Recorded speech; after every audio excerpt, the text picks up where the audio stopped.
My friends, I am not exaggerating when I say that we have ourselves the biggest OTA in Marvel Snap's history in terms of cards. This is an absolute plethora of cards that have been nerfed, buffed, and changed. We have some absolute meta shakers that have been nerfed, some completely irrelevant cards that have been buffed, and one of the biggest bads to have ever batted to get changed as well. There's a lot to talk about in this video, including one of the fastest nerfs ever to a season pass card, and also one of the fastest nerfs ever to a card that leaves the season pass in Agent Venom. I mean, I don't know, man. Agent Venom was obviously the season pass card. Now it's out of the season pass. You can't buy it with money anymore. So why don't we just nerf it? Sure. So it gets nerfed. It goes from a 2-4 to a 2-5. That looks like a buff, Alex. I don't know what you're talking about, but instead of setting all the cards to 4 costs, it sets them to 3. It's also worth noting, you set things to 3. It has 5 base power.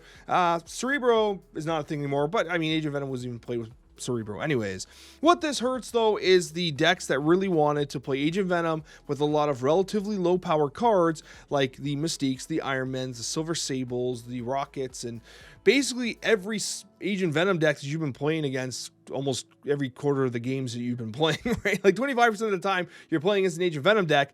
Those decks, they weren't playing Cerebro, they were playing extremely high value cards that had low power levels that would then get modified by Agent Venom, right? The Mysterios and everything else, right? So yes, was it performing exceptionally well? Absolutely. A 53% win rate, absolutely massive meta share. Maybe something had to happen.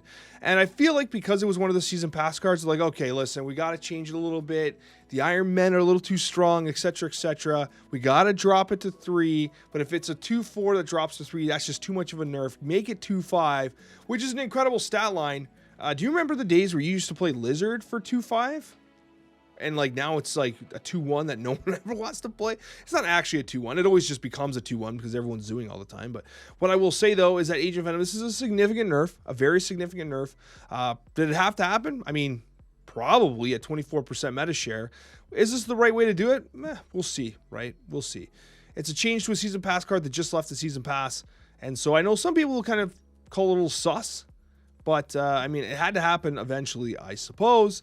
But what is really surprising is the change to Surtur, because this is the fastest nerf to a season pass card I think we've ever seen. Like traditionally we've had like this plot armor for season pass cards, so like they kind of just seem not to get nerfed. Like Agent Venom did that, and Loki dodged getting nerfed for the longest time. But Surtur, it's like this was the fastest possible time they could have nerfed it. They go from a 3-5 to a 3-4. Does this destroy Surtur? No. Still gets to 10 power to help Skaar, right? Like that's a whole other conversation as well. But yeah, it's like early on, it's 55% win rate, 0.25 cube rate. This is infinite, by the way, not even farming bots. 22% meta share. Like it's crazy what Surtur's doing. This has been one of the most lopsided releases we've seen in a while. It's absolutely destroying everything. And they had to nerf it. They absolutely had to. It's still cracked. You think that 3-5 to 3-4 makes a difference? Hell no. 3-3 would have made a big difference because it would have hammered Skaar, right? At a 3-4, like it's irrelevant. Like I still think these decks are absolutely cracked. I think Surtur's absolutely cracked. It does send a message though that I think is important. Second Dinner's clearly saying like, hey, we missed high on a season pass card. It's only been out for a week. I know people are buying season passes still. We're going to nerf it, right? I think that sends a positive message, so good on them. I'm glad that they're at least willing to nerf something as fast as they did with Surtur in the season pass. Because, you know, if you're just protecting the house and you want to just pad your wallet, you don't do this, right? With that being said, this is a very measured nerf. At 3-4, the card is still cracked. It still helps Skaar. It still does everything it's doing now, just with 1 less power. And 1 less power is not insignificant. We've all lost games by 1 power, but also when you're like well over 15 power sometimes, it's like, yeah, I think Surtur's probably fine. But Skaar. So what's happening with Surtur is you're getting Surtur out there, you're playing all these massive power cards, and you play Skaar on top. And Skaar's cracked. It's running a 56% win rate right now, which is wild. A 13% meta share. It's crazy what Skaar's doing. It is legit amazing. It's coming down at 0 cost on turn 6 nonstop. It's an absolutely soul-crushing card right now. And they're taking a power off it. And so when you consider they took a power off Surtur, now they're taking a power off Skaar. That's 2 power in total. That's a lot of power taken off. But you're still talking about a deck that just effectively drops insane amounts of power the entire time. The decks are fine. The Surtur decks are fine. They're going to come back a little bit here. But I do think that Skaar is still good. I still think that Surtur is still good. But this is exactly what had to happen. Like, you had to. Does Skaar become a 6'9"? Nice, maybe. I don't know. But like at a 6'10", he's still good. He's still fine. But it sucks because like this makes it so that Skaar is definitely just a Surtur card. And like I guess he wasn't seeing much play prior. But like it's a shame because like he's paying for Surtur's sins, really, right? Skaar was non-problematic as a 6'11" for what? Since his release? Basically, and now Surtur comes out and I was like, yo, Skaar's crushing it. Well, yeah, of course he is, right? Because like Surtur's cracked. If Surtur goes to 9, right, on turn 6, then it's not that big a deal, right? But no, it's because Skaar is, you know, whatever. I think he's taking us stray here a little bit. I think Surtur's still probably the problem, but Skaar took a point of power as well to conserve the Surtur gameplay. Now, this is pretty crazy though. We do have Thanos getting an absolutely massive change. An absolutely massive change. Now, we do have a card in the future coming out in Gorgon, I believe, that's going to be like the counter towards like Airsham Thanos style, like adding cards to your deck, which is going to be like a reverse Sarah, where it costs like 1 extra energy to play cards that didn't start in your hand. So Thanos is going to hate that. However, in the meantime, we're getting a very significant buff to the Mad Titan. At the start of the game, you draw Thanos and you shuffle the 6 Infinity Stones into your deck. That means it's similar to Agatha, where Thanos becomes an additional card in your opening hand, okay? It's not like before where he occupied a slot and so you drew less. He's a bonus card, which was what Agatha was. And Agatha actually has had her text changed as well. It's just functionally the same. It's just a minor text change to go in line with Thanos. But for Thanos, this is huge. It's absolutely huge. And so it's a massive buff. Thanos is one of those cards that like I want to be relevant. Like it's a whole archetype in and of itself. At a 1% meta share, horrible cube rate, horrible win rate. Like that's not where you want Thanos. He's the Mad Titan, damn it. You want him to at least be relevant. I know you don't want him destroying the meta like he's done in the past. We've always said Thanos is going to make a comeback. He always does. He never just sits there and just sits on the sidelines like, oh, woe is me. I'm not meta relevant anymore. He always comes back with a force and ruins everything. He's always like either the worst deck or the best deck in the game and never really in the middle. That's kind of what Thanos has done. And does this take him there? I don't think so. I do suspect they're going to do another round of significant buffs to Thanos before Gorgon comes out. Because Gorgon's going to be the release valve for Thanos' absolutely broken ass state, I think. So anyways, that's just me. I think they're gonna do another round. They did say they do have some ideas with like some internal changes to the stones and stuff. And so I think Thanos, the cooks are just starting, but this is a massive buff.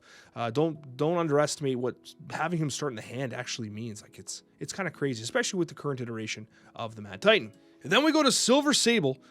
Silver Sable has been performing exceptionally well, as I predicted she would. People laughed in my face when I said Silver Sable was going to be the best card of that month. I remember people were like, Alex, you're crazy. There's no way that Silver Sable is going to be better than Madam Web. Here she is, getting nerfed, because, would you believe it, she's an absolutely fantastic card. Series 5, 53% win rate, positive cube rate, 18% meta share. Silver Sable's been absolutely cracked. And you know what? I want to say that this change kind of bothers me. It doesn't bother me. I'm glad it still does the +2 steal. But losing the power feels a little bad because, well, she was doing really well in a lot of decks. And I think that she was really overperforming in the Age of Venom bounce decks. And I think with the change to Age of Venom, those bounce decks lose a little bit. And so you could have probably benefited from keeping Silver Sable the way she was. But you see, Silver Sable was also seeing play in like high Evo decks and toxic decks and a whole bunch of other decks. And she's not necessarily bad there. But now you hit her once and now she's a 1-2. Theoretically, obviously you do the steal power thing, but it's like, okay, now she's a 1-2, you're not bouncing her necessarily. That doesn't feel as good, not nearly as impactful. And so, like, I do think that Silver Sable is still good, but now she's like, now she feels more niche into bounce specifically, where you can take advantage of the multiple procs of the effect. And the toxic style decks are likely going to move away from Silver Sable and look towards other things, which is a little unfortunate because I think that she did have a place there. So that's just me. But again, she is a 1 cost. How much power and value do you actually want to generate from the 1 cost? Then we go to Shadow King. Is this the fastest buff than re-nerf in history? I don't know. We're making a lot of historical movements in this OTA here. Shadow King just got buffed. Now it's getting nerfed again. And they're like, hey, listen, okay, we buffed Shadow King before. We thought it was going to be a thing that people would play. People happen to be playing 27% of Shadow King, but it's not actually stopping Surtur from going to a 56% win rate. So maybe Shadow King wasn't necessarily the problem. Maybe playing more Shadow King didn't necessarily solve the problem. So let's bring him back to 2-2 because we nerfed everything else. Also, everyone's playing Shadow King, so now Shadow King's the problem. So I don't know, man. This was weird. I actually did not expect this at all. Shadow King getting re-nerfed was not on my bingo sheet. I'm not going to say I disagree with it because, quite frankly, I don't have their internal statistics. But I mean, a 27% play rate is pretty high for a tech card. Like that's, oh wait, well there must be another. Oh yeah, Shang-Chi has like a way higher one. But anyway, that's a whole other conversation. Okay, but Shadow King seeing lots of play, got nerfed. That's a wild one. I don't know, man. Shadow King is kind of crazy. But another crazy thing is Black Widow, who I believe is incorrectly labeled as Series 2. This is a Series 3 card. Sorry, it's late at night here. But Black Widow goes from a 3/3 to a 3/4, but goes from on reveal and turns into an activate. I was thinking about this. They gave her a little more power, and they clearly wanted to do something with Black Widow. And they said, like, oh, bouncing was probably a problem if she's too cautious. Sure, I can see that being the problem. You don't want to play Black Widow and then, like, beast it on curve, right? That sucks. But at the same time, like, Activate does make it way worse. And nobody was really playing Black Widow as, like, a bounce card.